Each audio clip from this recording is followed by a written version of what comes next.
Vacation. Oh.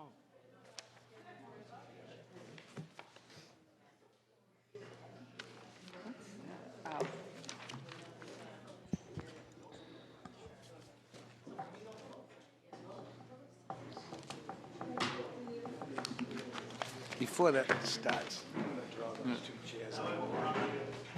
Good evening, and welcome to the Board of Selectmen's meeting on February 26, 2024. We'll start the meeting at 6:01. Could I get a roll call, please, Beth? Select Chair, Mr. Coy. Here. Select Vice Chair, Mr. DeRoche. Excused. Selectman Mr. Britton. Here.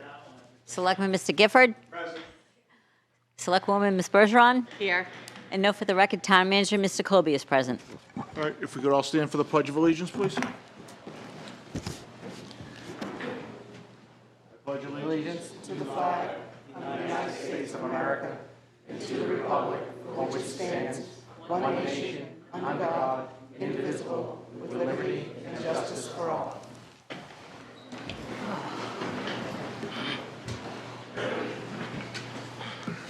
Okay. All right, what I want to, before we start tonight, I just want to read a statement from the Board of Selectmen. Seeing as this is our first meeting we've had since deliberative, and I know there were some questions. So hopefully this will help answer some of those questions, and we'll also make sure this gets posted out there so you can read it online as well. So for the statement, it's come to the Select Board's attention that allegations have been made that the town's handling of petitioned warrant articles during the 2024 town meeting was and has been improper. The first allegation is that a petitioned warrant article that sought to amend the zoning ordinance to make the members of the Zoning Board of Adjustment elected as opposed to appointed, the ZBA petitioned article, was improperly amended at the town's deliberative session. The allegation is that, as an amendment to the town zoning ordinance, the ZBA petitioned article had to be placed on the town's ballot as submitted. The second allegation is that a petitioned warrant article that sought to amend the zoning ordinance to establish a new agricultural overlay district, the ALD petitioned article, was improperly summarized when it was placed on the town's warrant. The board disagrees with these allegations. To provide a brief overview of the law, RSA Chapter 675 provides specific protocols for amending zoning ordinances proposed under RSA 674:16. A zoning ordinance adopted under RSA 674:16 is one that regulates and restricts: A, the height, number of stories, and size of buildings and other structures; B, lot sizes, the percentage of a lot that may be occupied, and the size of yards, courts, and other open spaces; C, the density of population in the municipality; and D, the location and use of building structures and land used for business, industrial, residential, and other purposes. A zoning ordinance can also include innovative land use controls under RSA 674:21, housing moratoriums under RSA 674:22, and regulations on accessory uses. If there is a proposal to amend a regulation or restriction related to the use of land as reflected in RSA 674:16, then the town must follow a statutory process for the amendment of the zoning ordinance to place that article on the ballot. That process includes conducting public hearings with the planning board under RSA 675:3. If there is a petitioned article that seeks to amend a zoning ordinance enacted under RSA 674:16, the planning board must still hold the public hearing, and that petitioned article must be put on the ballot in the same manner provided in RSA 675:3, Roman numeral 7. RSA 675:3, Roman numeral 7 allows for the placement of a zoning ordinance amendment, either A, as written in its entirety, or B, using a topical description of the substance of the amendment. This process does not apply to all petitioned warrant articles, even those that are inaccurately labeled as an amendment of the zoning ordinance. On the first allegation, regarding the ZBA petitioned article, how a municipality chooses its members of its zoning board of adjustment is not a zoning ordinance amendment subject to the laws discussed above. Rather, that process is governed by RSA 673:3, which states in part, a local legislative body which has previously provided for the appointment of zoning board of adjustment members may rescind that action by majority vote and choose to elect board members. The ZBA petitioned article, therefore, was not an amendment of the zoning ordinance that had to be put on the ballot as presented, and it was subject to amendment by the deliberative session in the same manner as any other non-zoning warrant article. Regarding the allegation that the town could not summarize the AOD petitioned article, the town also disagrees. As described above, RSA Chapter 675 allows for the town to use a topical description for even petitioned amendment. When a proposed amendment is lengthy, using a topical description is appropriate. To do otherwise would require the town to use a ballot that is nearly double the original size and which would involve printing costs that are far higher. The board understands that there are some disagreements with how the AOD petitioned article was summarized and that it was summarized at all.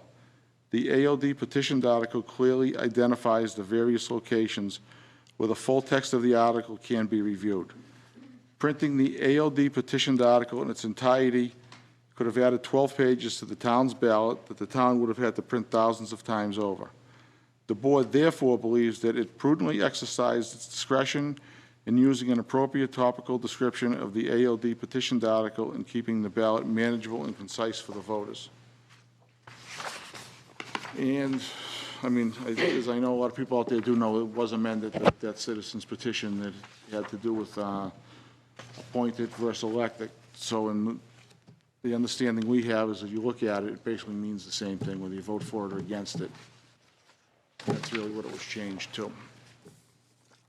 So we will make sure that's posted so everybody can read through it. All right. Next up, we have a public hearing to consider some grant money. We'll open the public hearing at 6:09.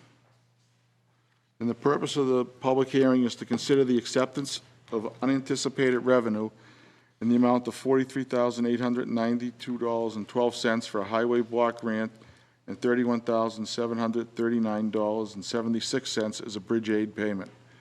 These are one-time payments from the state of New Hampshire based on House Bill 2. Any other explanation on it, Greg? Similar to 2 years ago when the state in its budget paid out excess highway and bridge aid. It's a similar nature, but at a much lower level than 2 years ago, but still under the same guise that it is to help supplement the budget, not supplant. So it's for spending that is over and above what was already planned. So when we had done the highway truck 2 years ago and we had the need for it this year, that's why we were looking to spend those monies on the truck. So the total between the two is a little over $75,000. Yes. Any questions from anyone? Anyone out in the audience?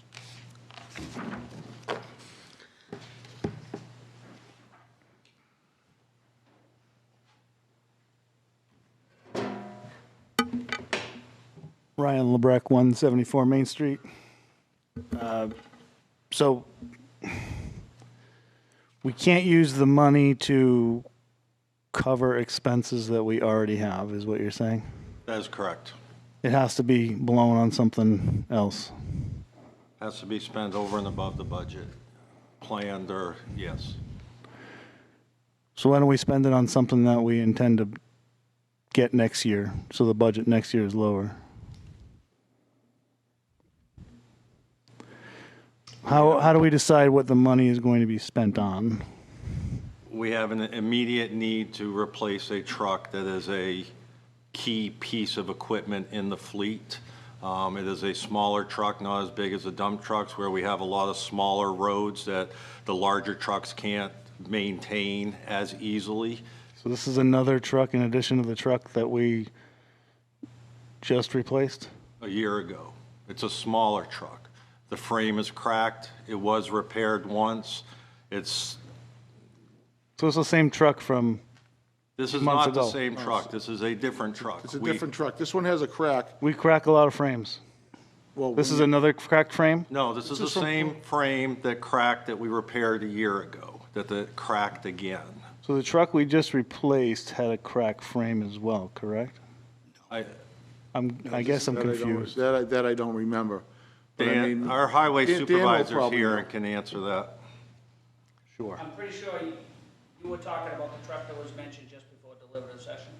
Yeah, Yeah, that is the same truck that he's talking about. okay. It's the The same, one, one truck has a broken frame. The truck's frame broke twice, but it's the same truck. okay. So the- Are we, what are we doing to break truck frames, I guess? I just don't. okay, Dan, how old's the truck? 2013. It's a 2012. It's not old. It's 11 years. And it plows all the snowstorms. So in your plowing, it does take a toll on equipment. Dan can probably Storms a tell you year. more than I can. I've literally cracked ribs plowing by hitting a manhole. I'm sure you have. Have you cracked any frames?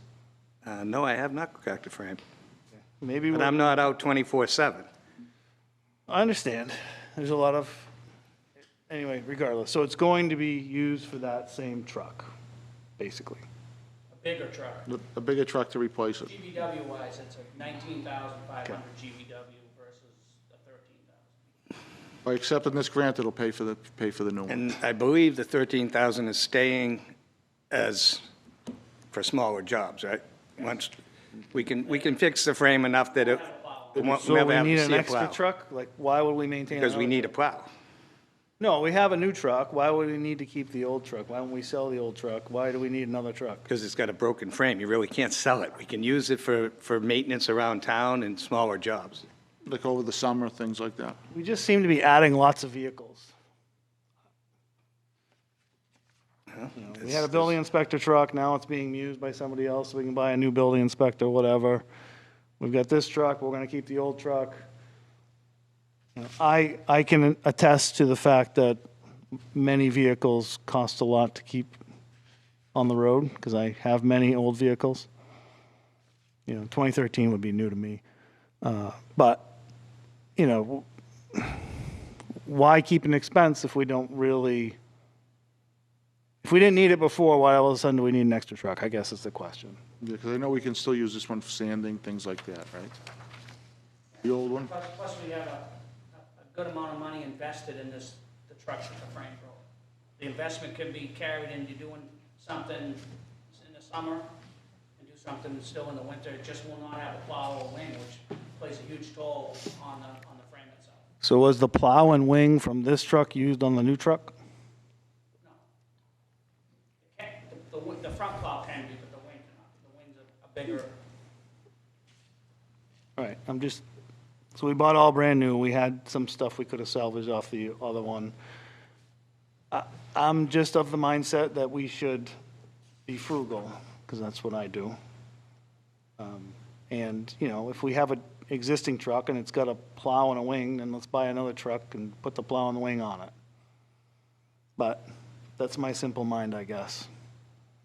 It's also my pocket. So, you know, I ask that we be more resourceful and replace when we need to replace. I'm not saying we can't replace. I understand things wear out, but we have parts that are usable. Plowing and such is several thousands of dollars. Could be 10,000, 20, 15,000 on a truck like that. I don't know.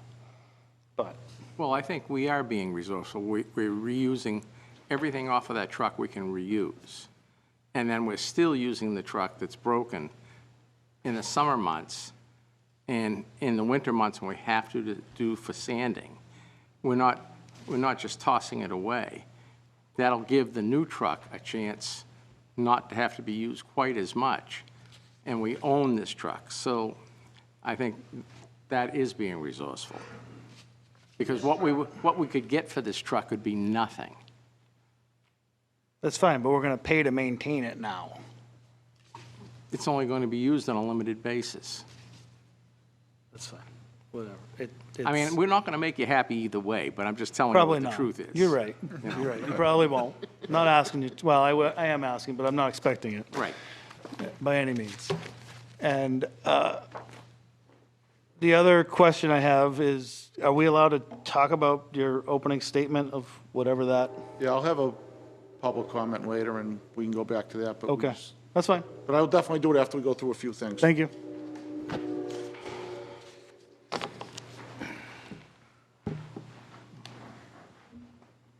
you have to push this thing, or is it on all the No, time? it's on. It's on all the time. Nolan Pelletier, 24 North Ave. I'm going to just get a name tag, I think. I'm going to agree with Mr. LeBrecq that I think we should be more frugal. I could be mistaken, but I thought that truck was already scheduled for replacement. I thought that's what was said at deliberative. Is that incorrect? It is scheduled for replacement this year. This year. Yes.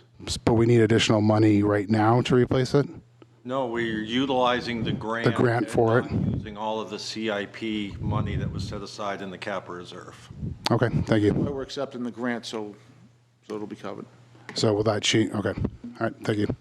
Originally, the truck was in the CIP to be replaced in 2018, 19. And then the whole program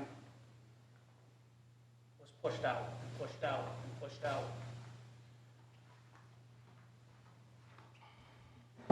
Yeah, I understand, but I would just thought that it was being replaced, so this is gonna offset the CIP, Right. but this, okay.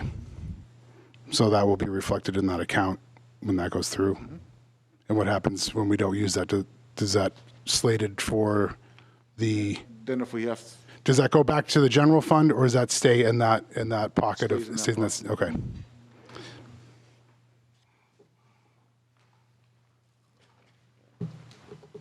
anyone else?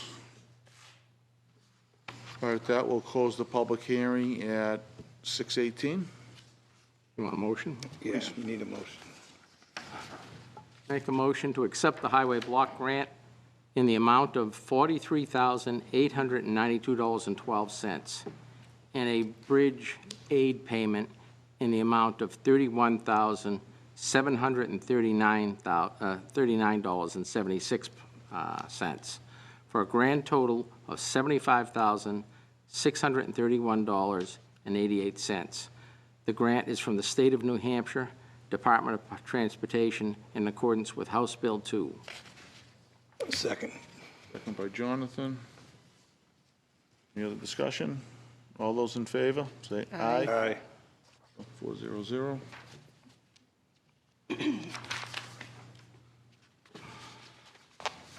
And then, okay, next up, D, the town report dedication.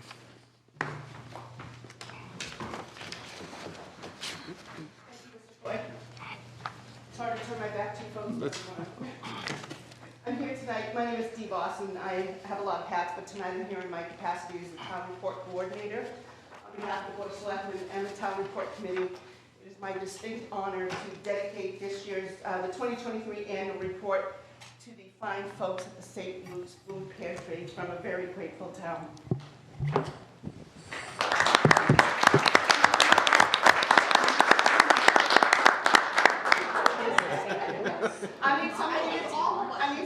I would love all of them, but come up and get a picture. No. Somebody's got to take the hardware company. No, come on, faces, people. Let me go around. Yeah, they put the tall guy in the back.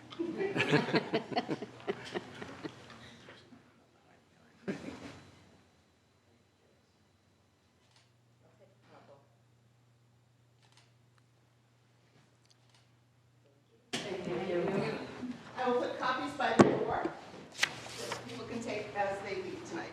Oh.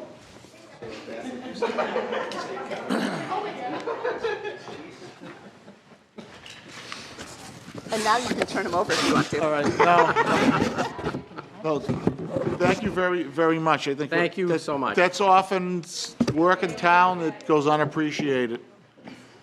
I did have a quick note from Marie and Joe Farron that they had sent in. I do apologize, as there was an email sent, I believe, on Wednesday. It is an honor and very nice gesture to recognize the pantry workers. As a group, we try very hard to help those in our community, not only with supplemental food orders, but with support through our back-to-school program.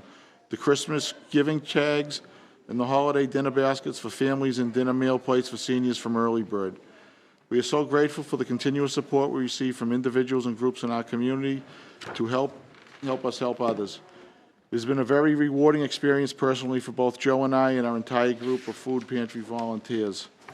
Although we cannot be there in person due to a Christmas gift giveaway from our kids, please express our gratitude for this recognition.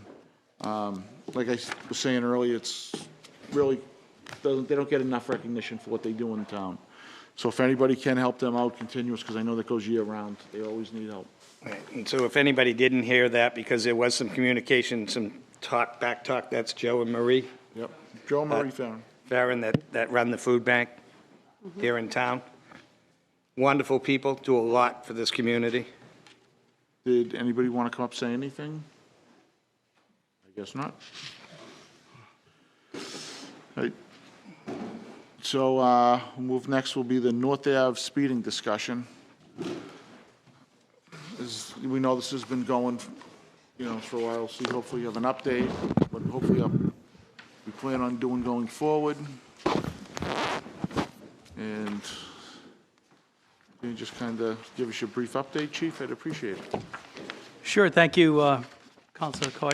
I'm John Santoro, Police Chief, Town of Plastow. I'm updating you on the actions that we've taken since the beginning of the year for complaints of speeding motor vehicles on the area of 19 North Ave. I submitted a list to you, and the list that I actually provided you has been since updated. If you'd like me to read all the bullet points, so I could. Yeah, let's go through them so everyone hears them. So dated today, the newest update, read off the list of items. These are the action that we've taken either individually or as a town or as a department. We've ordered random traffic enforcement to be conducted all shifts in that area. Various officers have spoken to Mr. Bonds about his concerns while they have been conducting the traffic enforcement, making sure keeping an open line of communications. I think Mr. Barnes spoke of that at the traffic highway safety meeting the other day. We have provided copies of reports to Mr. Bonds regarding speeding complaints on North Ave. Another item that we did, Captain Mazza has downloaded the data from the solar speed sign, and we reviewed the information. We've also requested the Highway Department move the solar pole-mounted speed sign from the west side of the street to the east side of the street, so it will capture speeds of data traveling eastbound on that roadway. We've contacted we had the Plastow Police Department portable speedboard trailer moved from the side of the road to the curtilage of 19 North Ave to capture traffic traveling eastbound. I'll get back to that point in a moment. Captain Mazza next has reached out to the Haverhill Police Department to see if they could assist with traffic enforcement in the section of North Ave. I called and spoke to Mr. Barnes for about 45 minutes one evening to talk about some of the action items that we were taking and talk to him about some of his concerns. We spoke over the phone. Sergeant Coakley, who I believe is here still, has determined that the portable speedboard sign that we placed on Mr. Barnes' property is broken. It's beyond repair and beyond its value and use. I think I may have mentioned that in the past, but it's approximately 23 years old. It is beyond repair. They don't make parts. It cannot be fixed. It just doesn't work. It will capture some data, but it won't display data. The top won't stay up, and there's various issues with it. Side note to that, we've putting in an order to destruct that. It's considered a vehicle because it's a VIN, and we requested funds to purchase a new board, and those funds have been approved by the Board of Selectmen to purchase a new speed trailer board. I believe if Sergeant Coakley's here, when is that due in? Okay. So from time of order to delivery is between 60 and 90 days. That's being built per our specifications. Sergeant Coakley, again, just a little backdated, obtained some quotes and some comparisons of different speedboard trailers. He's tried to contact other local police departments to borrow their portable speedboard trailers from neighboring police agencies to put out there since ours is broken. But for various reasons, we're unable to get any other department to let us borrow their speed boards. Majority of it is because they do not put their sign boards out in the winter due to the ice, snow, and salt that would damage the devices Also, because most roadways are narrow due to snow and ice on sides of roads, and it becomes a narrow passageway for people to pass by and are afraid of someone hitting or damaging them. So we were unable to get any devices deployed out from other agencies while we were at arrival of our new one. There have been 2 separate 911 calls to that area on different dates for involving Mr. Barnes and some speeding motor vehicles, and we've investigated those incidents. The Highway Department has gone out to do some assessments, and Mr. Garlington is here if he needs to speak on that at all, about moving the sign, and he was able to turn the sign, as I mentioned earlier, so it faces different flowing traffic to capture traffic that way. Since that update, since that letter I sent to you folks, there's a new update to about 6 other items we've done. One is which we've contacted the Rockingham County Sheriff's Department twice, including again today, to make sure they're out there assisting us. They're going to have their vehicle that's usually in town doing traffic enforcement on state roadways to go over and focus on North Ave. And reiterated that today. We've also requested, as I said, to replace the speed board. We've downloaded crash data from our CAD and RMS system to show where the highest amount of crashes were in the town of Plastow. The data shows that the busiest area for crashes, and this is requested that we retrieve this information, is Route 125 on Plastow Road. The second highest volume area of crashes is Main Street. Statistical data for complaints of speeding motor vehicles, again, would be Plastow Road, Route 125. That's where we've had the most complaints of speeding motor vehicles. And calls for service on Main Street. For the past 12 months, we've had 10 calls for service on Main Street for speeding motor vehicles. And some other data that we retrieved was that we've had 32 director patrols on North Ave since the beginning of the year. Those are 32 dedicated times that we went over there to do different types of action. So we've been out there active, providing services over there. And then again, I don't want to speak on Mr. Garlington's behalf, but Dan has gone over to meet with Mr. Barnes to speak about moving some signage. And today, Dan informed me that they'll be installing a second solar board on the roadway on North Ave. So not only does they have one, they'll now have 2 of their own dedicated speed boards, the solar ones mounted on the poles, taking them away from other neighborhoods within the town. Those are some of the actions that we've taken place over the past couple of weeks. Okay. Any questions up here? I have a couple things I want to ask. One thing is have we ever thought about putting across the road one of the wires to see exactly what the majority of the people that are speeding over that? Because one of the things I wanted to bring up, I know I had made a phone call to Sergeant Lynch over in Haverhill. Mm-hmm. He handles a lot of the traffic. He's the traffic patrol officer over there. And he said that that's what they did back in the day. They ran one of the wires and was seeing what majority of the people were traveling on that road. That is why at their end of that street, it's 35 miles an hour. And they find that even if they have a patrol sitting over by, the National Grid over there? Yes. That they're not getting hardly any speeders at all because they are actually doing 35. Because one of the reasons is, he said, because of that bridge, it kind of makes people have to slow down anyway. So, I don't know if that's something we could do, and then maybe put the speed limit at 35, so it's all one, that whole road is one speed limit? Because I'm feeling like people... 35, it's already at 30. Right, but I'm saying the other end of that is 35. So Haverhill... The straightaway where all the houses are. Right. Yeah, and- so... Wait a minute, guys, we got Yeah, one to at a be time. acknowledged and then we can So, speak, just so that. He was explaining to me that when they put it at 35, they had less likely of anybody going faster than that. Sure, so I'll address your first question about the traffic counting cord that goes down the roadway. Okay. Again, I can't answer anything for, it's a state highway versus a town highway. Maybe Dan may have some insight on that. But instead of that, those solar signs that we have out there do traffic speed surveys for us. Right. I have Okay. those reports. I believe we forwarded a copy of one of the reports to you folks. Speed survey from January 31st to February 14th, approximately 2-week timeframe, and I have other reports as well. The report that the system generated that 96.71% of vehicles are traveling less than 40 miles an hour in that way, or that's less than 3% that are going other speeds over there. So in the second part about the changing the speed limit, that would have to be, again, I don't want to answer, maybe Dan knows, that would be, it's a state highway. There's a little bit of a process to have something adjusted, whether we drop it to 25 or remain at a 30, or if we talk to Haverhill about changing theirs. But that's a state highway, at least in Plastow.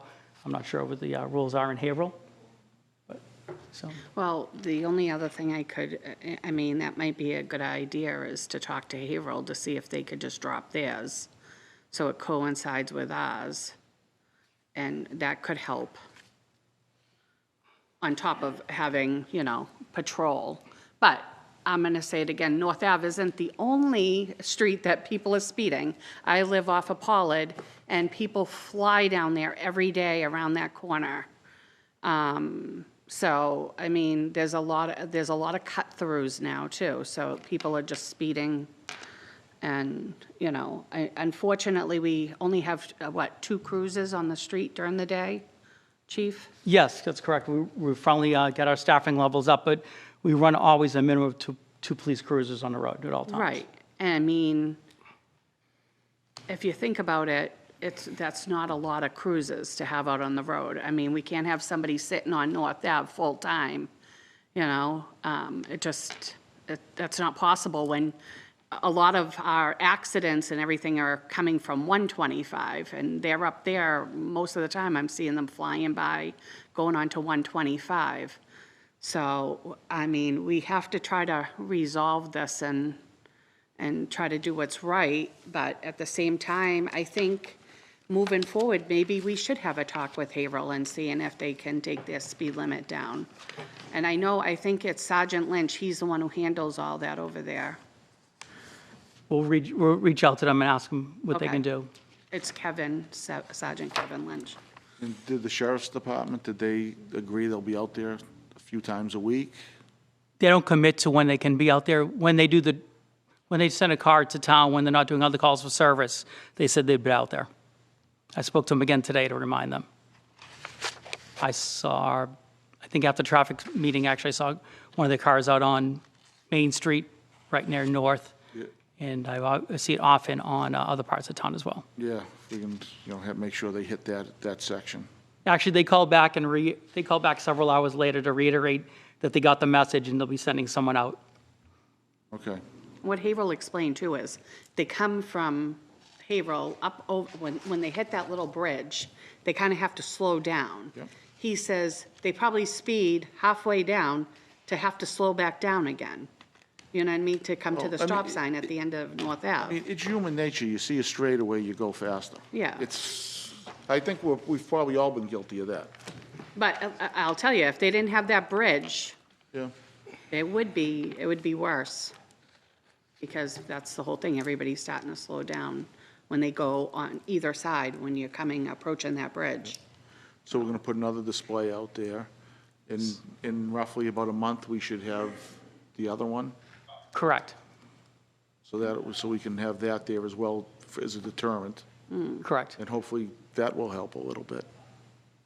And again, Put that one in place of the one I'm gonna put there tomorrow. Right, okay.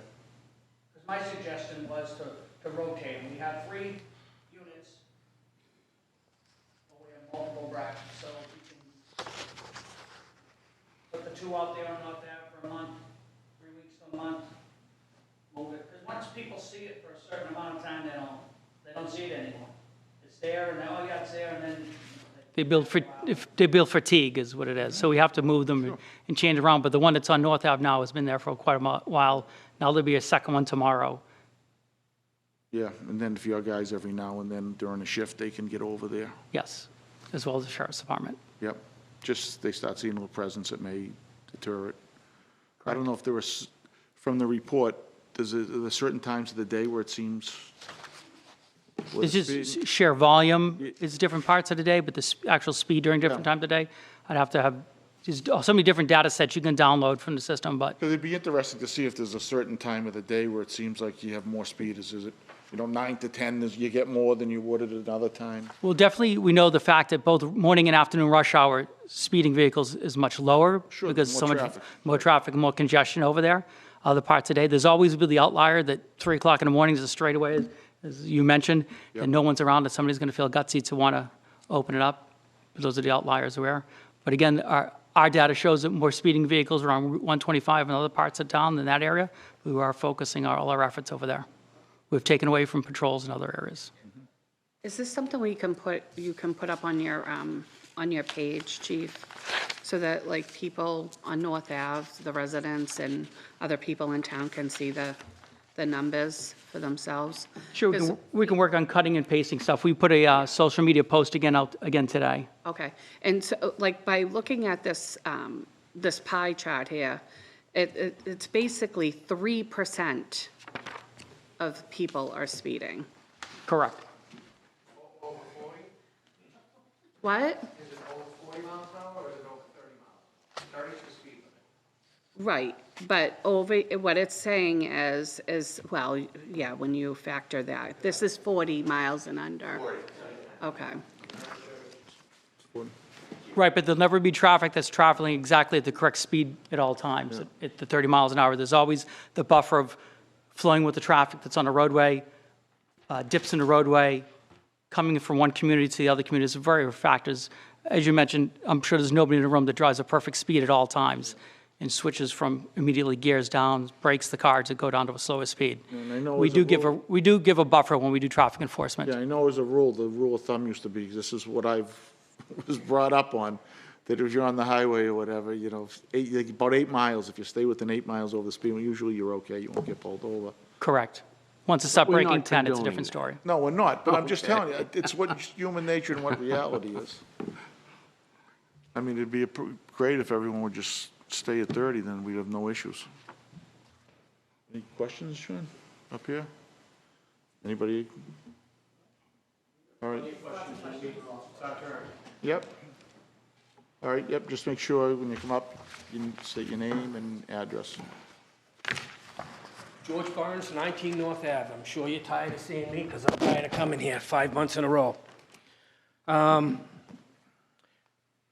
sign in Haverhill in front of the aging house is 25 miles an hour. Then it comes down to Gill Street, it's 30 miles an hour. Then after the bridge, it's 35, and then it's 30 for us. So it's inconsistent the whole way. It's not consistent. That's It's what I'm all saying, it's over the place. inconsistent. Okay?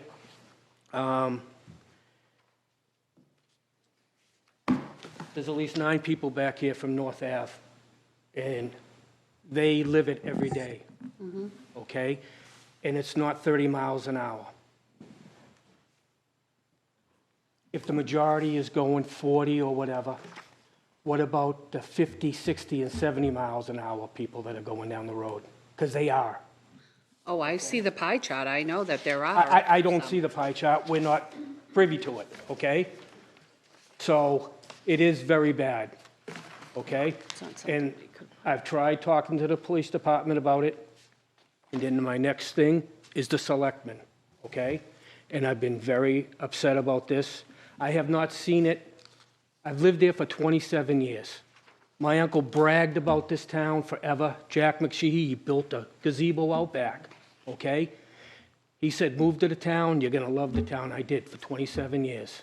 Now I see how bad the traffic is, and it's getting worse and worse, okay? I talked to Dan, I came to the highway meeting, I talked to Dan today about what he can do. He's gonna turn the other sign around, he's gonna put another radar sign up.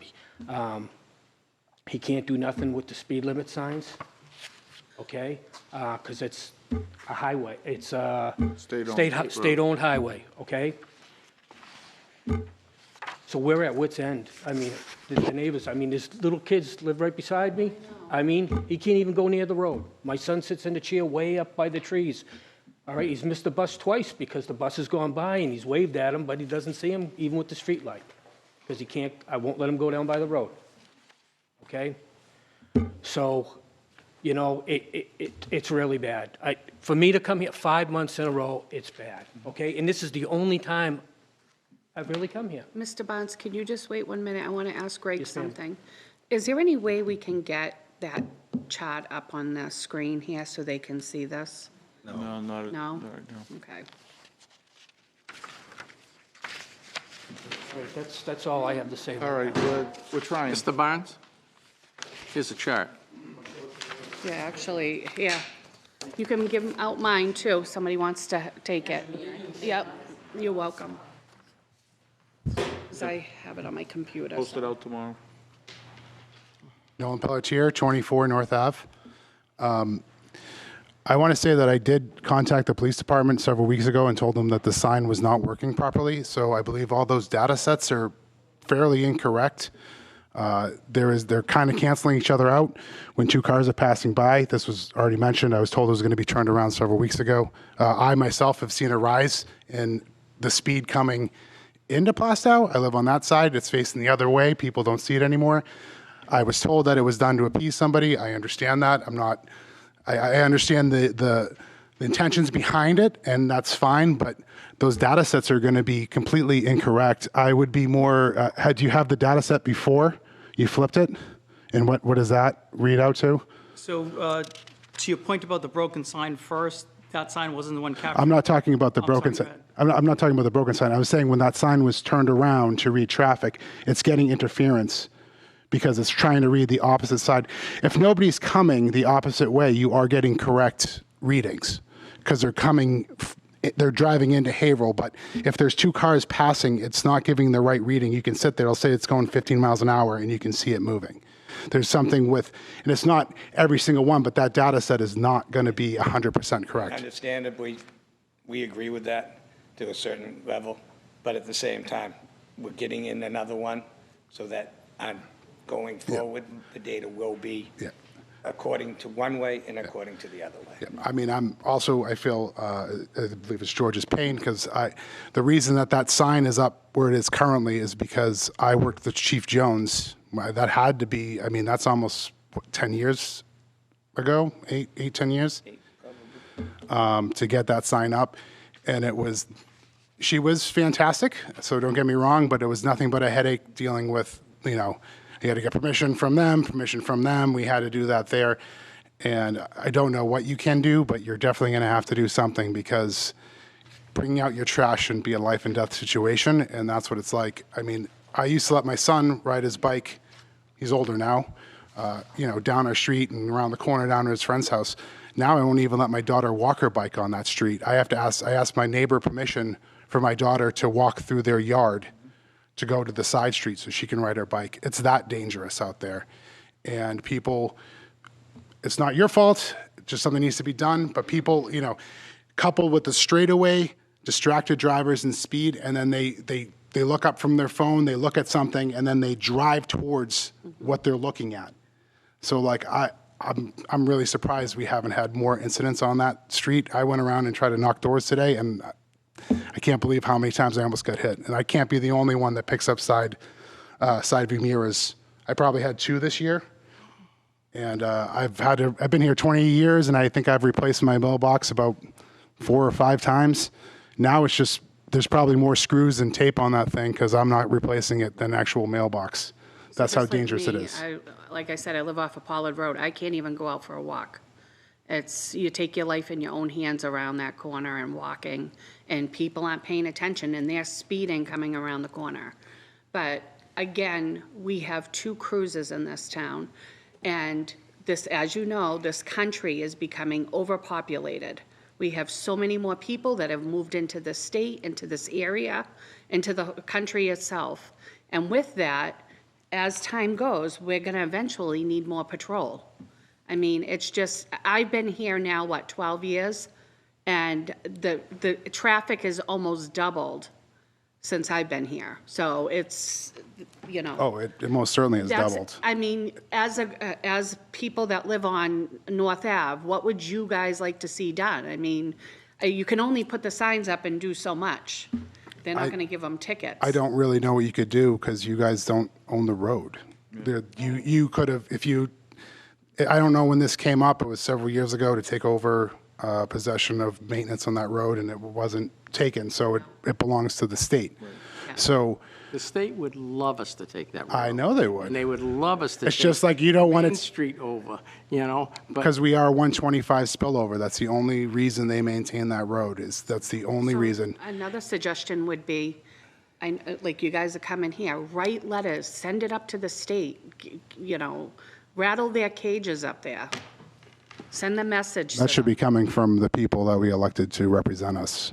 Like, we can do whatever, but we're just people, and we don't carry a title, so it doesn't mean anything to them. In my opinion, that's my opinion. Well, let me tell you, if I wasn't on the Board of Selectmen and I had a problem, they would be getting a phone call every day. So you're saying every time I see a car and coming down the road, I should be calling the police. I gave up calling the police because I know that it's not enforceable. I'm saying It's not an enforceable thing. There has to be something. The only thing I could see is something physically done, and I'm not advocating for. We do. Yeah, I mean, what are we going to do? Raised? I mean, It's a straightaway. All he can do, he only has two So guys out there. if I could a day. interject, do you see things by this communication that we've had that are moving forward? We're adding signs. We have asked the Yeah. other I think patrol. the we have signs- asked I think outside this- people to help with our patrol. So you see movement going forward. I understand you're not seeing a direct resolve, but do you see movement happening here that's within our realm? Yes, I do understand that your scope to enact something on that road is limited, and your hands are tied in a certain capability. So I do appreciate you trying to move stuff in the right direction. I really do. Enforcement is great. Enforcement will only get you so far. It's like I don't know what the answer is, and I hope that someone does. Like my neighbor was talking about. In the city they have the raised portions, so like. Essentially, they're not speed bumps, but they're, I don't know what they're called. The raised crosswalks is what they. Yeah. Nolan, you know how long I've been trying to get those on here on Main Street? I tried getting them up on Walton Road.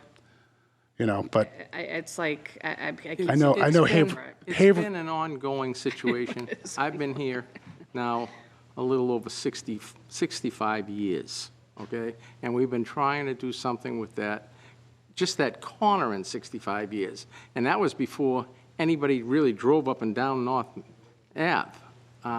We had pushed very hard for a long period of time to get a stoplight at the end there.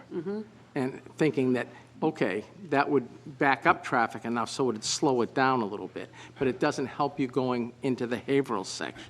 No, You but know? if I could talk to something that you were saying earlier, Tammy, there is a huge road project that's scheduled for the Haverhill side of North Ave, and I think it actually includes a rotary at Giles Street.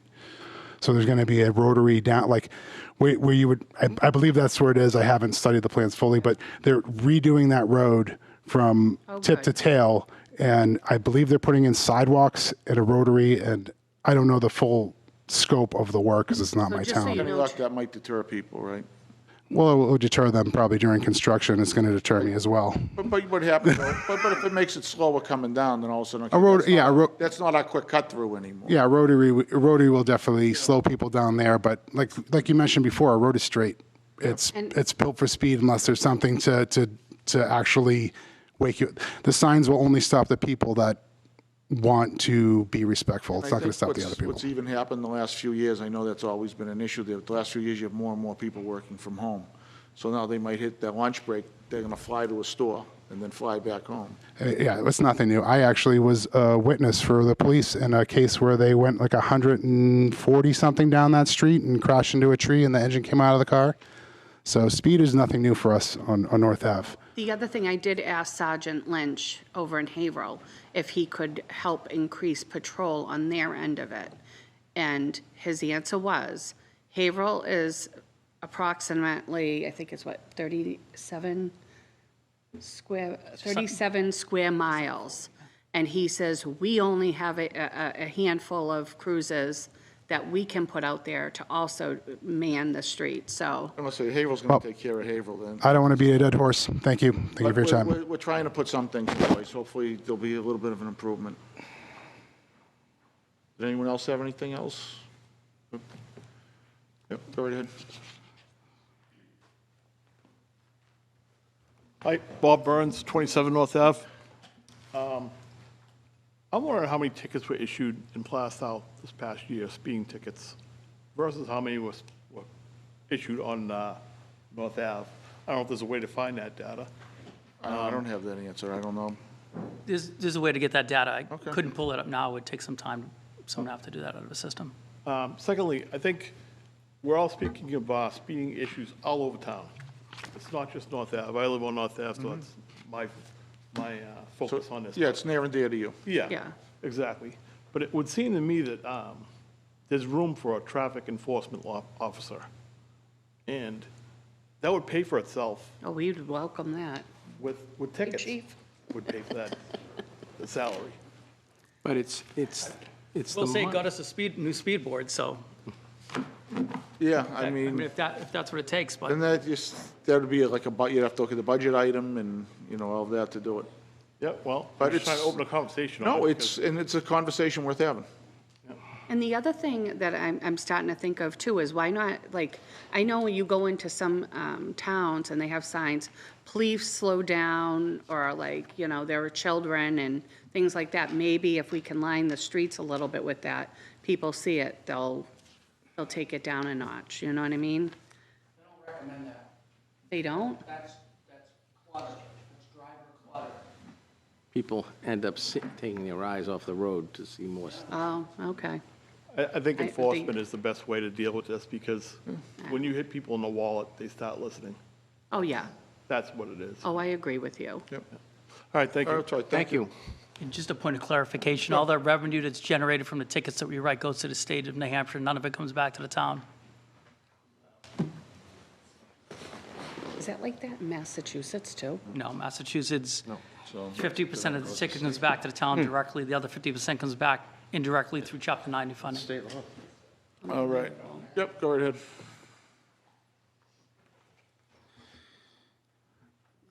If we can't get the revenue, and then it is a state road, why don't they just send down a statey? The sheriff's department does that type of stuff. Yeah, the state. Sheriff. Go ahead. State's highways. And that's what he's talked to the sheriff's department, and I they're did gonna hear just that. get out there a little bit, and they're gonna get out there a little bit more. Yep. Well, my understanding was that the sheriff is county, where Gotcha. the state would, if the money's going to the state police are the state police. It's not always as logical as you think they'd be. I know, it really hurts my head. Thank you.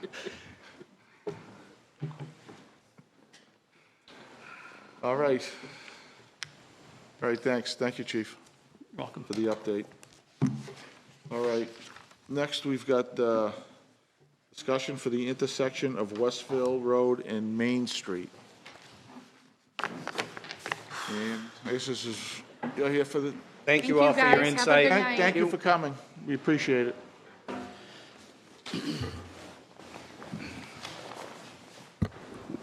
Which is, this one's Westville and Main Street. Okay. You want a bigger chair? I feel big. There you go. So, what do we got? Well, I said that the idea was to get this put on live, but we're not broadcasting right now, but we're not? hopefully we are recording. Okay. But anyways, to follow up, with the fatal accident that happened over at Westville Road and Main Street this summer, we had sent off a letter to the Department of Transportation to see what they could do, if anything. We do have the traffic calming project that is ongoing, but not to be really implemented for another 2 or 3 years if we're lucky. That's what they told us. This is what they told us. So in addition to the traffic calming project, within a week of receiving the letter, they did reach out, just to summarize, contacted Dan, myself, and Mr. DeRoche had a meeting with 5 or 6 engineers, Handful, yeah. and traffic engineers from the state who we came down, we looked at, and we spent an hour in the warm rain that we had that day, froze for an hour, and witnessed all kinds of issues.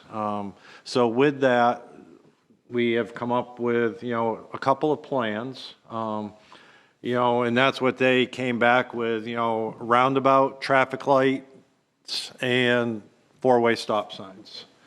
So before we go the four-way stop sign route, part of a lot of the issues that we had at Westville was the double stacking of cars, either taking rights or lefts or the like. So beginning the first week of April, we are going to be putting in a temporary island on the Westville Road as you approach that intersection to narrow it down to one lane to go left or right, as a first step in trying to make the intersection safer. So that's, ask Dan to come tonight so that he could answer any questions or give an idea of, he's already working on a plan, ordering, the proper signs, working with his guys to make sure that we get it signed properly and the like.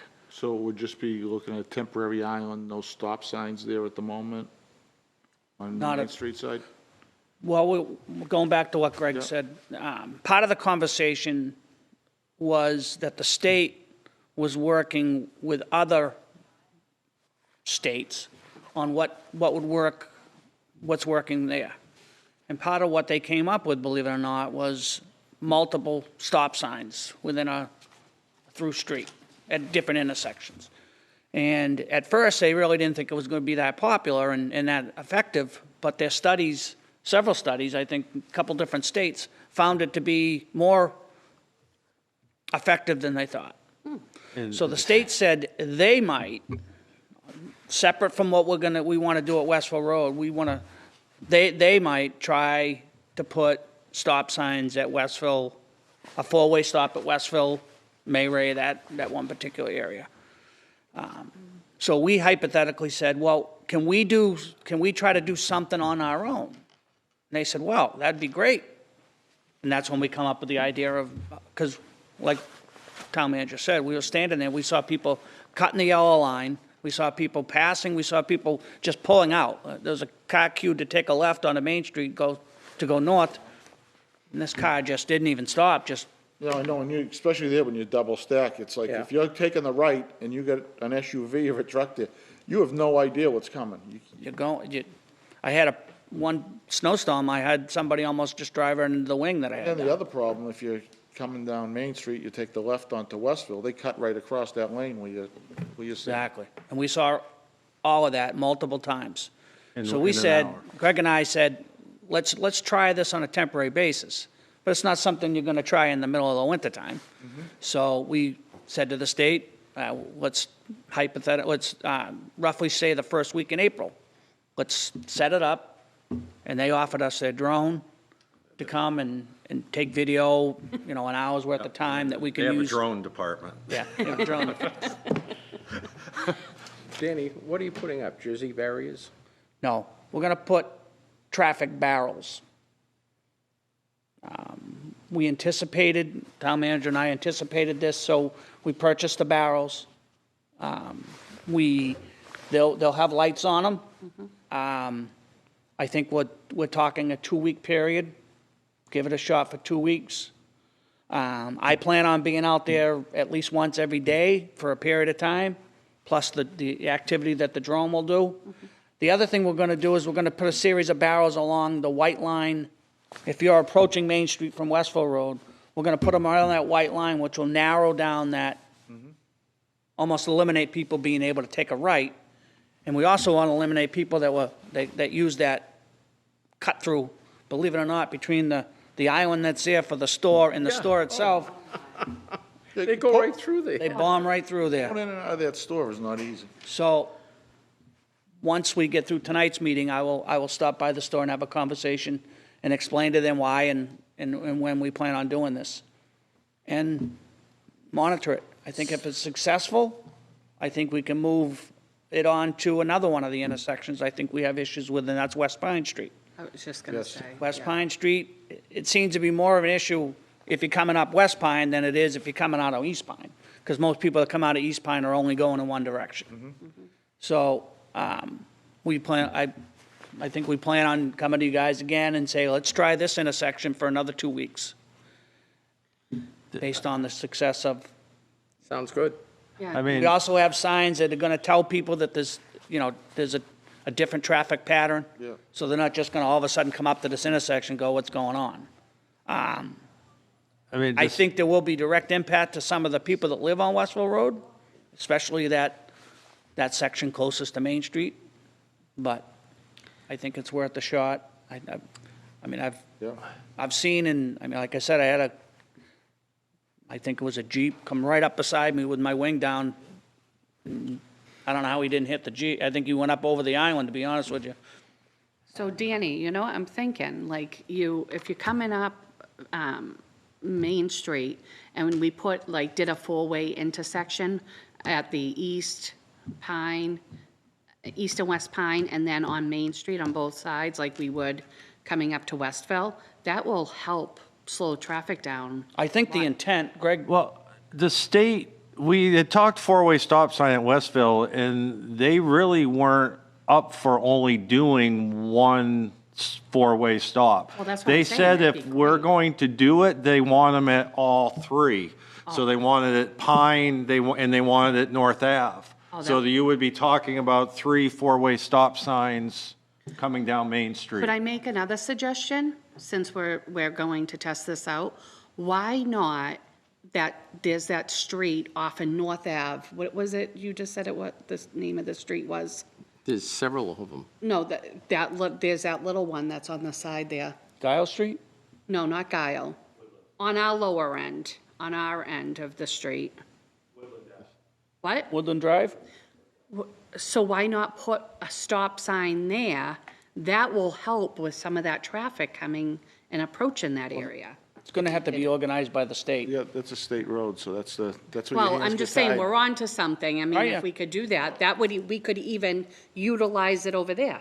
Well, the good thing tonight, at least we're talking about some of the traffic issues, right? That Yeah. we have in town. And if they do put all those, if the state puts all those stop signs in, I can see trucks no longer wanting to go up Main Oh, yeah. Street, because then they're gonna have to come to a stop, restart again, stop, restart again. Well, the bigger project that the state has to figure out, and it has zero to do with the town, and I believe they're working on it, correct, Greg, is the synchronization of the sets of lights on the 125 corridor. Right. Because once they get those to where they should be, people are gonna wanna stay on 125. Right. Because the goal is if you stay at a certain speed, you make one, you should make them all, unless something causes a queue or whatever. Yeah. Stay at a certain speed. Stay at a certain But when they speed. start speeding, they're not going to stay at a certain speed. So, I think by April, first week in April, I think we'll be ready to try it if that's the wishes of the board. Oh, absolutely, we gotta try something there. Yeah. And In the state, they said, Thing we believe it need or is not, another the fatality. other communities that are trying this out are winning whatever traffic awards that you get in the DOT arena, believe it or not, for the use of stop signs, which is hard to believe in itself. I mean, But I could care less about awards, I just wanna see no, the I know, traffic but, get better. but because of that, they also said, because they're seeing success, that they would probably be willing to devote resources from the state end as like a beta test location to see what the success is by doing that so that they can roll it out to other communities as well, so.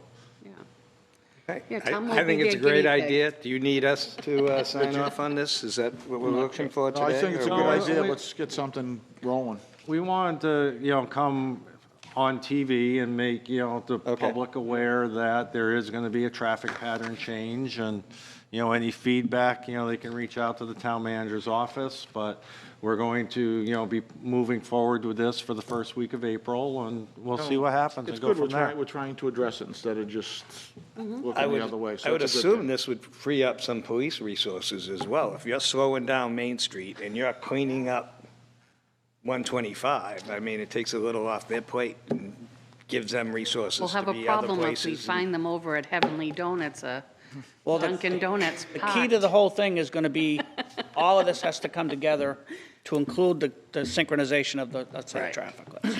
Because we can address this intersection, we can address that intersection, but until you give these people somewhere to go that's going to be more practical and more, beneficial to them. Right. Because bringing up the North Ave situation, changing speed limits is not as easy as just putting up a new sign. You have to invest in traffic studies, you have to invest in, there's a protocol, and you always take the risk that they might say, well, that road shouldn't be 30, it should be 35. Yeah, and the state's So now involved. See, that's what Haverhill did. I'm guessing that's what they found out. Well, that's what he told me. Yeah. He said they did a traffic study, and and how it was explained to me was that's how they come up with speed limits in a lot of the streets. They do a traffic study, and then whatever the majority of the people are, that are, what they're driving, is what the speed limit they set. That's how it's based on. It's part of the protocol. There's numerous pieces of the protocol, but one of them is safe travel. Yep. And safe travel at a certain speed is a huge contributor to what they declare as a comfortable speed limit. They take in road design. Road design, yeah. Road condition, density of population, business travel. There's so many factors, and it could, as someone just mentioned, the adverse effect that says, you're right, we should go to 35, we should go to 40. If you look on Facebook right now, people are saying we should go to 40 on North Ave, so. No, People are saying that that's- right now? That's not an argument you're going to win or one I'd agree with. No, but I'm saying the adverse effects of doing that traffic. I know. Got them out the other way around. I know. It's a state road too, so they have the final Yeah. say in the whole matter. It's not us. Yep. So I know we've had the conversation during several of our Highway Safety Committee meetings. We've had DOT come down to explain to us that you can't just go post the road at what you want it to be without doing this, and that. And the more you do it without doing it the right way, the more they're not going to appreciate it, so. But no, thanks. I'm glad we're addressing it, which is a All good right. thing. Yeah, sounds What good. you need from us, let us know. I think we're good. Yep. Thank you. All right, Thank you. appreciate it. Thanks, Dan. Thank you, Dan. Thank you. All right, now I'll open Good it night. up for public comment. Does anyone public comment? Oh, we got a new guy coming up.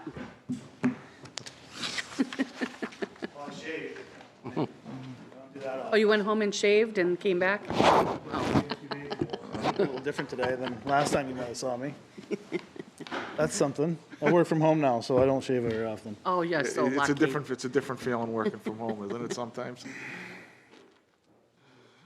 Yeah, yeah, especially when you take a job with a lot less stress. Yeah, that's a good thing. Now I just get stressed out by the town more, that's all. What do you got for us now? I wanted to comment on the first opening statement, which I didn't honestly follow greatly. I think there were things discussed. The first one was the citizens petition to change to voted instead of appointed. And I think it's, at the deliberative session, I didn't really follow, I didn't really honestly care too much about it, but after the deliberative session, from my understanding, the gentleman that proposed the change to the citizens petition is on the ZBA, correct? Yes. So isn't that a freaking conflict of interest? No. To gut a citizens petition by a member of the ZBA that is appointed, No, because a citizen, protecting his appointment essentially? any citizen can take and put. I understand that. But it's And that getting a really- little dicey when it basically negated the entire citizens petition, and it was a member of the board of the ZBA that's appointed, that's going to be affected by this, that No, proposed it. because if it didn't go through, he would run. If it did go through, he doesn't have to run. But it's, you know, there's nothing improper of any citizen in this town, you know, coming up and putting an amendment in. But if it's an amendment about your position, that's a little, But then it's like it's just a comment, you're not gonna agree with me, that's Yeah. fine. He almost has more working knowledge than most people of how hard it is to get people on the ZBA. I mean, So quite how many honestly, appointments have changed? If someone wanted to be on the ZBA and it's appointed, who appoints them? Board of Selectmen. Board of Board of Selectmen. Selectmen, we, All right, so if the same people want to be appointed over and over again, is there any opportunity for anybody new to be appointed? Absolutely, we reach out weekly. We can never find enough people. Yeah, they open it. If you watch a ZBA meeting, you'll see that they're asking for participants to join. I think they even have it on the, on our can't- local Every station. month, they are On asking. almost So I every don't- board. Can't Seconds, say I personally alternatives. understand what goes on at ZBA meetings, I have not So Ryan, if you want, why Tried don't not you to. sign up? partake. we got a lot less stress now. Possibly. You can be an alternate. Yeah, you can be an There'd be a alternate. lot more stress at home. Then you would learn a little bit more about it and And that's the worst understand. kind of I will stress. watch one. I will endure one. And Yeah, see- watch Watch see if one I and like see if it's noted, because I can tell you, I watch them, And, and I'm actually on the ZBA. yeah, and they have a real I am hard time aware even that Yeah, watch getting it. ready. Requested. If it's something you're interested in, No, but in general, I just have an issue with somebody on the ZBA negating a citizen's petition about the ZBA. I just think it's wrong. Can I add my 2 cents? Of course you can. He did make the motion, and if there were enough people in that room that felt that way, it would have been defeated, the Yeah, I changing understand of it. So, I mean, it doesn't matter what one person says, but as the moderator said, it is up to the people in the room whether they want to make that change But or in the not. room, he didn't announce himself as the ZBA, appointed ZBA member. He didn't disclose that. I didn't know that. I didn't know he was on the ZBA. Then I find out after the fact he's on the ZBA. I was like, well, no wonder he's trying to negate the entire purpose of the citizen's petition. But the argument that he mean- gave was, is they have a hard enough time finding people from an Well, I appointed think it's, standpoint. So, as I believe Mr. Anthony said in the meeting, if that happens and no one runs, well, then you appoint them anyway. So what does it hurt to have them elected? I tend to agree. In any case, that was, and the second point about the other, what was the, agritourism? is that what that was about? Yep, and that's under, like, the zoning amendments. So So that what wasn't was- discussed at all. Zoning amendments aren't discussed during deliberative. So the complaint was that it wasn't discussed during deliberative? No, the agritourism? complaint was that on the ballot, all 12 pages will not be printed out on the ballot. Oh, okay, that was the supplement that was at the deliberative. Right, so that's basically it, but there will be a handout, so you can read the full thing. That handout was available at deliberative Yeah. session. Yeah, it was. Right on I the table with grabbed one. everything else. Yeah, so that handout will be available Okay. on election day to read it. It's just, you talk about cost, right? That would have been like 12 pages added It's to the ballot. also gobbledygook. Most people are not going to comprehend what those, So that's why we had the option. most zoning, it's such legalese and crap that it's, Yeah. Amen to that. yeah, it's not comprehensible I'm not arguing. easily while you're sitting there voting. You're not going to, I don't think anyone here is going to argue with you on that. that's fine. I think we, So- agree- I think we finally found some ground we agree on. Great. So the other question I have is, why do we close down the town hall every time there's a flake of snow? A flake of Last I will take snowstorm- exception to that. We don't close it down every time there's a flake of Well, snow. it seems like we do. No, that The is, school that was is even a. open. I mean, I was incorrect- shocked the school stayed open. The town was closed. The school stayed open. As I explained to you, Was it a Friday? No, No. no, it was last snowstorm. There was 1 inch of snow. in the interest of public safety, and I conferred with the chairman and the vice chairman of the Board of Selectmen, That snowstorm was supposed to drop 1 to 2 inches between 7 o'clock and 2 o'clock. We do not have the manpower to keep open town hall and station somebody out there on the slippery bricks to keep it safe, and then also to keep the public safety department open and the annex open to the public. So in the interest of public safety, the slip and falls, the injuries, the insurance claims that we have received, I closed town hall to the public so that we can concentrate on keeping other areas. And as I explained to you, I needed to make the announcement, or I needed to make that decision around 2 o'clock. Why is that? Because my maintenance supervisor is in here by 4 o'clock, 3 o'clock in the morning, and he does need to get some sleep. So the school shuts down, they don't make the call, well, most of the time they do make the call way too early. You know, in this case, the school never even shut down, so it was safe enough for the kids to go to school, but it wasn't safe enough for the town to be open. I think we can agree in hindsight, and looking back, being Monday morning quarterback, town hall probably should have been open that day, right? Because the snowstorm dipped south of us big time. Sell me your So the forecast did change, I acknowledge the forecast changed, but when the forecast changed, why can't you change course? Like the school system did. They probably were planning to shut down, and they were like, oh, it's gonna be an inch of snow, we're not gonna shut down. I mean, looking back, it's like anything else, right? If a mistake's made, how can you do it? This isn't the first time. Last year, we voted in a snowstorm, and the town was shut down. The reason we had to vote during the snowstorm is because we're part. I understand that. I understand the reason behind It's it, 4 but towns, so there was no choice. we 2 could towns. go to vote, but we couldn't open the town hall. Well, a lot of the town halls actually work in the polls that day too, a lot of times.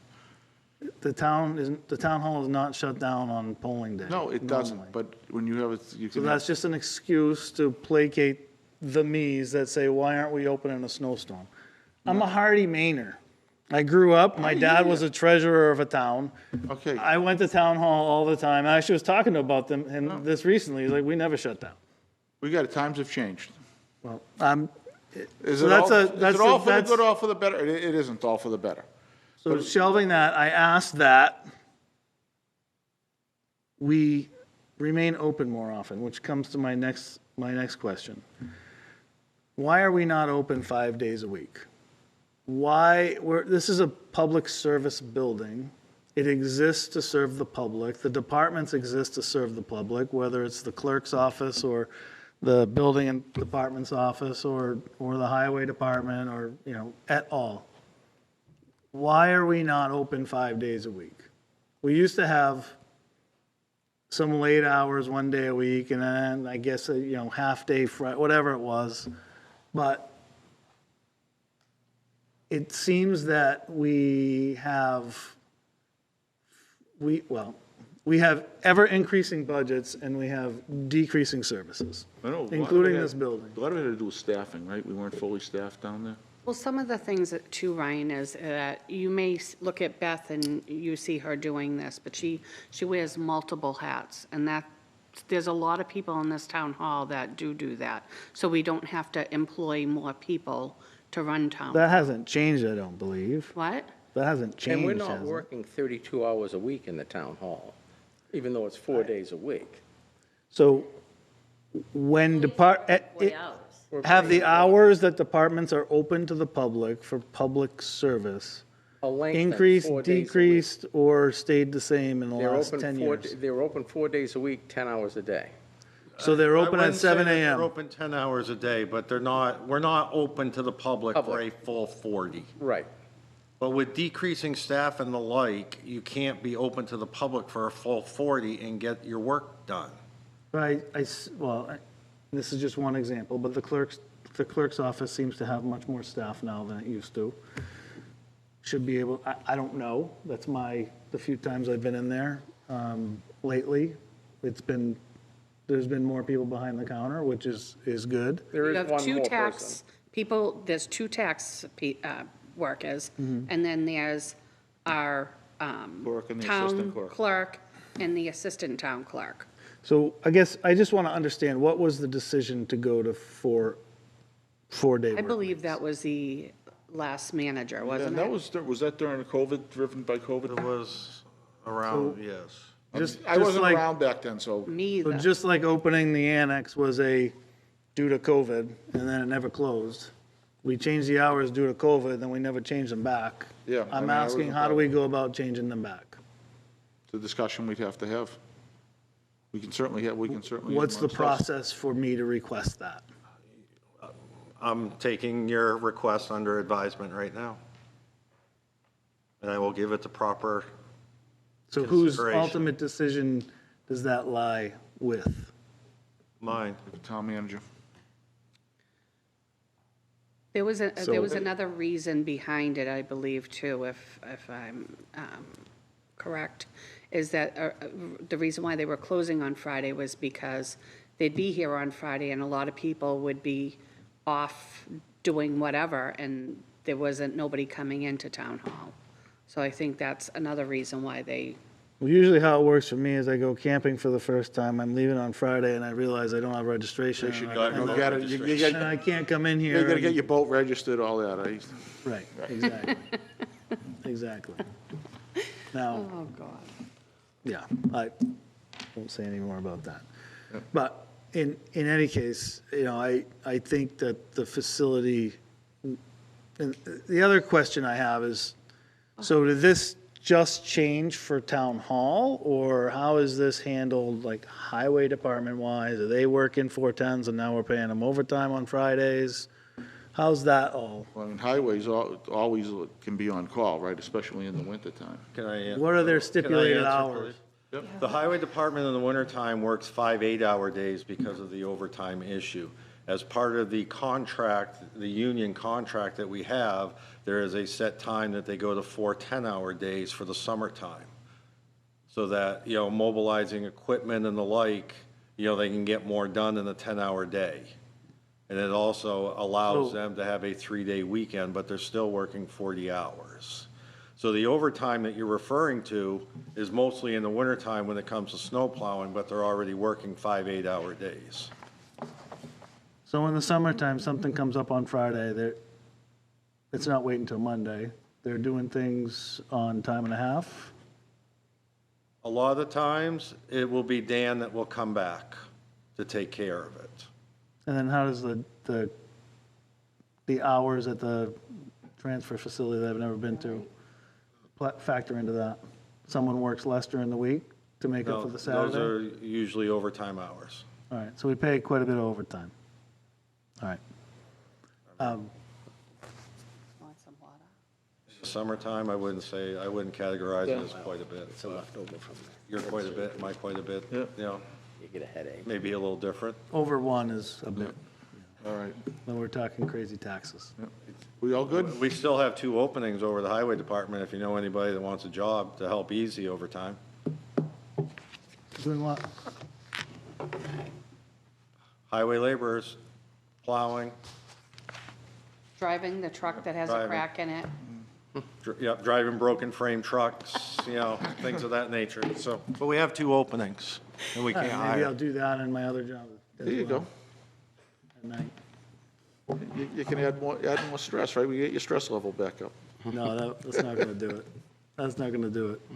All right, we In good? any case, I ask that it be reconsidered that we, one, look at total hours available to the public for departments prior to COVID and now, and bring them back in line with what was available before.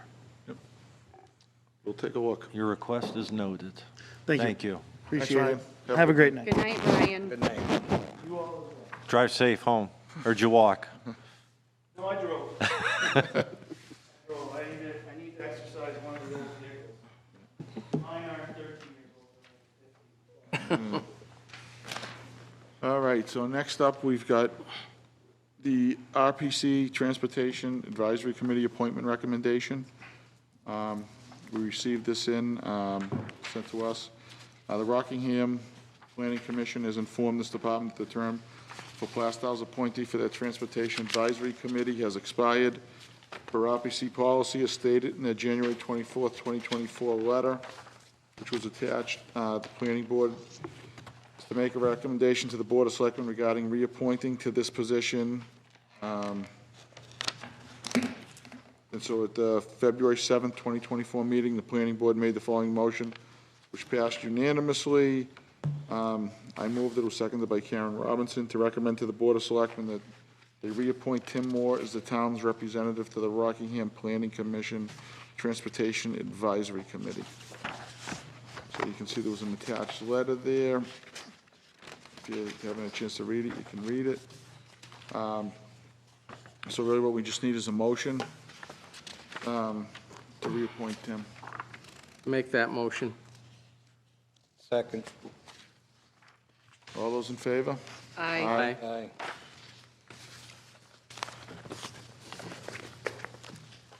All right. Oh, this gentleman right here has a. Yep.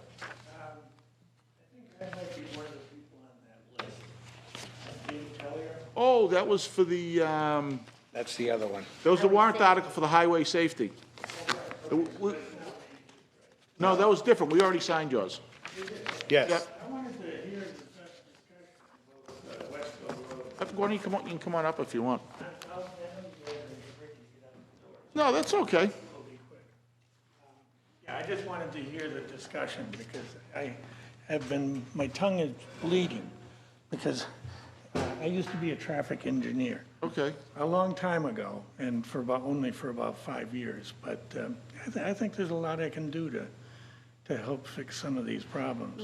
And communicate with the state because, that's what I used to do. And I'm very much looking forward to it. Oh, great. Welcome Oh, we look forward, aboard. great. Especially having your knowledge. That'd certainly be a big help. Your knowledge would be a big help. Yeah, well, it helps to know how to deal with the state, is one of the big things. My biggest claim to fame, if you've ever been to Manchester, the Granite, and you get off on Granite Street, there's a ramp northbound that ends on a bridge. We fought, FHWA, quite a long time to get that approved, and we won. There's that ramp. Nice, nice. So anyway, that's it. I won't take any more of your time. All right. Thank you, and thank you for Yeah, thank stepping you. up to help out. Okay, It's well, it'll always, be it's fun. always perfect. It's always nice to see I've been something. in town for 7 years, and it's about time I do something. We like it. Absolutely. Right? Yeah, okay.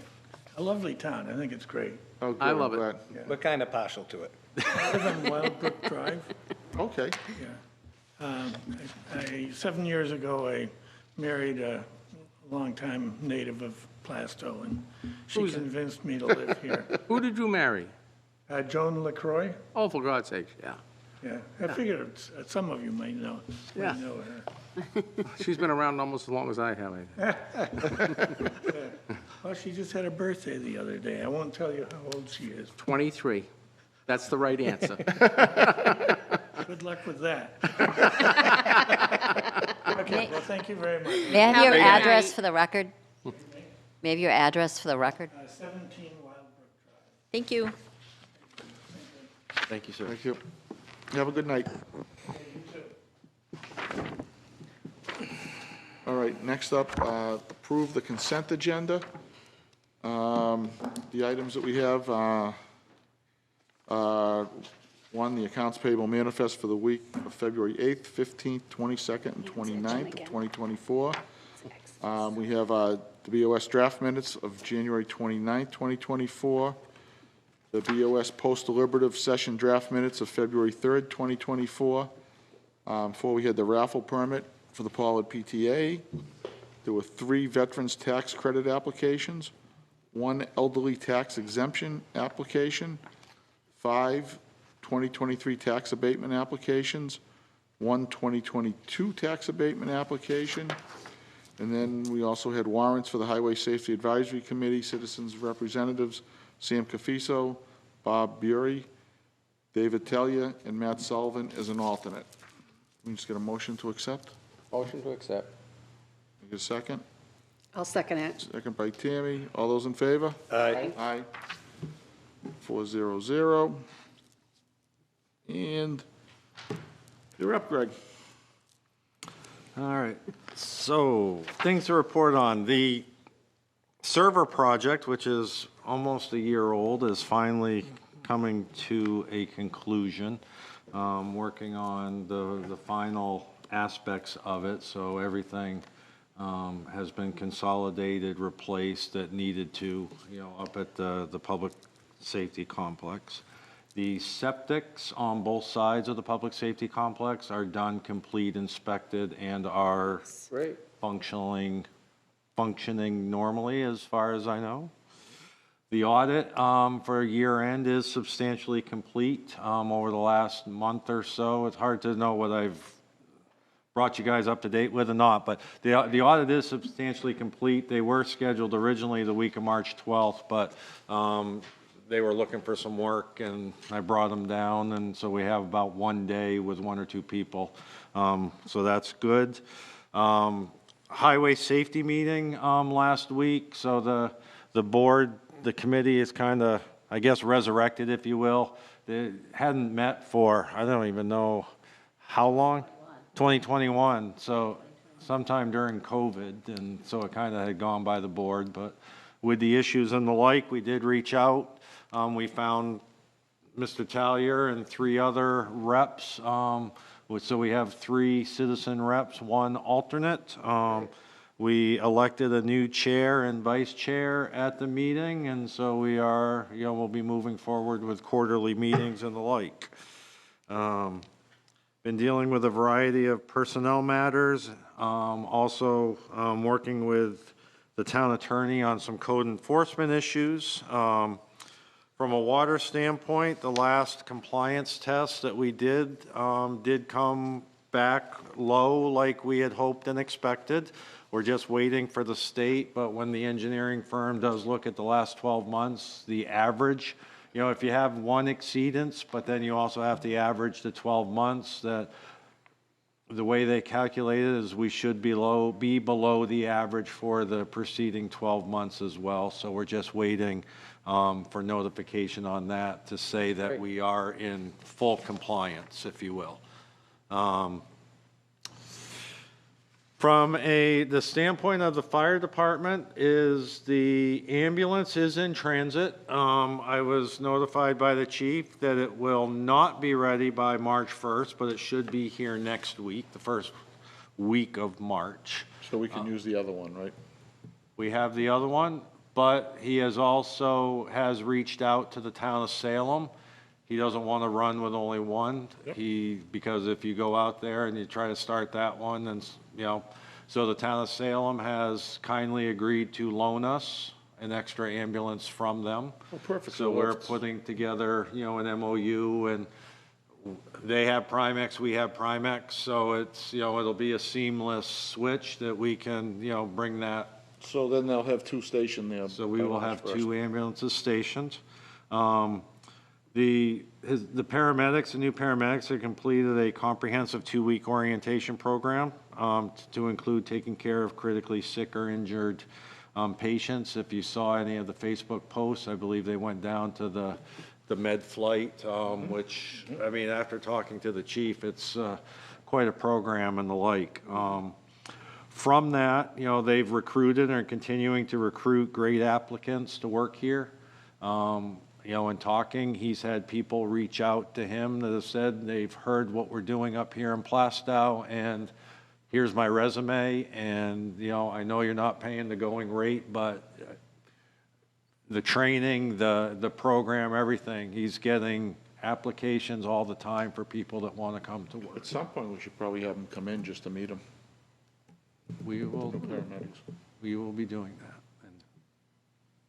that. And they're ready and excited to begin March 1st. That's the day. So Friday. It's crazy, isn't it? He's going to have staff on board, at, I think, 6 o'clock. And so they're going to be ready to roll come midnight on the 29th. So. I'll hold my health issues off until then. Exactly. Might not be a bad idea. Yeah, it's a quiet week. All right, so you good? Yeah, I'm good. All right. All right, Selectmen's reports, John?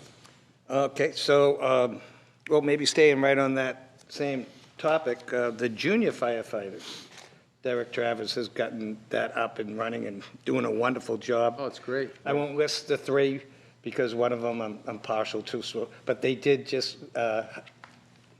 bring on 3 junior lieutenants. So that, List 'em. Derek is doing a wonderful job. He has a lot of passion for that. He does. I just can't say enough of everything that he's done, incorporating the school systems with it and everything else. He's taken the ball, and of course, the chief obviously is helpful in that as well. I also made the Historic Society meeting. They are just gung-ho lately. A little bit of a regime change inside, new blood, new breath comes in, and she's doing a great job. So Jim Peck's not going to run it? He's trying to remotely, but we're not allowing that to happen. And I also made the Safety Committee meeting, which was, we had the gentleman here just now, but it's a great thing. I mean, we've got to have people having their own insight, bring stuff to the table that we might not be catching. Dan's got an awful lot on his plate. It's always nice to hear from other people that have different views on things, so. Good. That's where I'm at. We've got a rec coming up, and we have a Old Home Day coming up, too. Tammy? Nothing. Thanks, John. It's been quiet. Daryl? No, nothing. Nothing? Nothing. All right, let's see. I did attend the recreation. It was a workshop meeting. If anybody's interested, please reach out to Jen to join recreation. They definitely need volunteers and people to join the commission. Planning board meeting last week, that was canceled. I also attended the highway safety meeting with John and Greg, and there was an Old Home Day meeting. I think that might have been after a couple weeks ago now. At this point, we were both at. So that was it. So it looks like, their planning's coming along, which is good to see. That was everything I had this week. I don't think I have anything for the rest of the week. Just going back to Old Home Day. Yep. They need volunteers, Oh, even if. whether it's on the day or planning, or if you have a unique talent here in You can town. count me in to help at the beer truck. There you go. That'll have to be on Sunday at my house. Daryl serving. Do you have a cot ready for him, too? So I don't know that that's actually, but the Lions are running a 75th anniversary the day of Sunday after Old Home Day. So Saturday will be the parade.